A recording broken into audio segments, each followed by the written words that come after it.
This is a practice that allows you to respond instead of react. It helps you to get some distance from an issue or a problem or your strong emotions and to lower your emotional distress.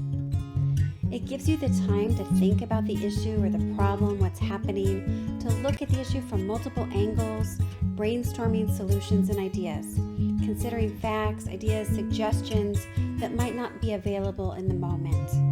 It also allows you to give yourself the good advice that you would offer to someone else in your circumstances.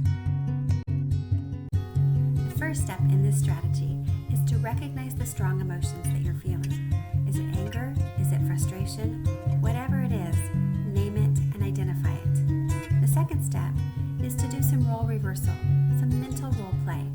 Imagine that you are advising somebody else and they are in your current circumstances, but you are not personally involved. Detach from any feelings of being threatened personally. The third step is to brainstorm the advice you would give somebody else. Consider what you would tell that person if they were in your current circumstances.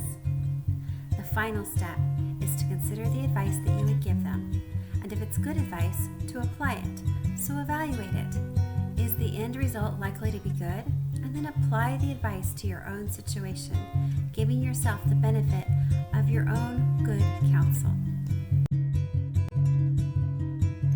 By putting yourself in the position of an elf on the shelf, you're giving yourself perspective.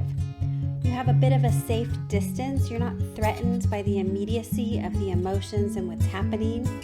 You've got some perspective to see the big picture and how the circumstances and situations are affecting other people, kind of what could happen, what might happen, to really process the big picture. You can also be detached and able to consider facts and details that in the moment when you're right involved, you might not be able to see. From the perspective of an elf on the shelf, time is not rushed. You have the time to consider and make decisions that you want to live with and that you're comfortable with.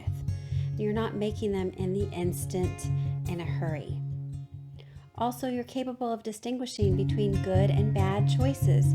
You're looking for the outcome of what those choices will be and whether those choices are really good for you or good for the other people involved, or if they're bad and if there's other ones you want to consider.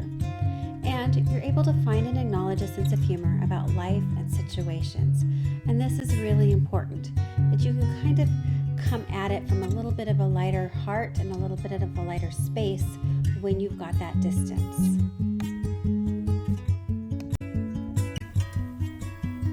Emotional distancing is a short-term problem-solving strategy.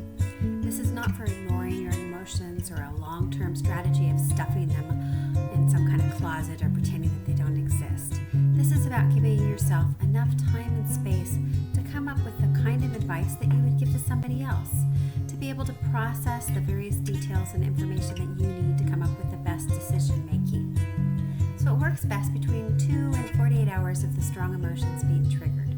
You don't want to wait so long that other problems have occurred, and you also want to give enough time for the strong, charged emotions to have softened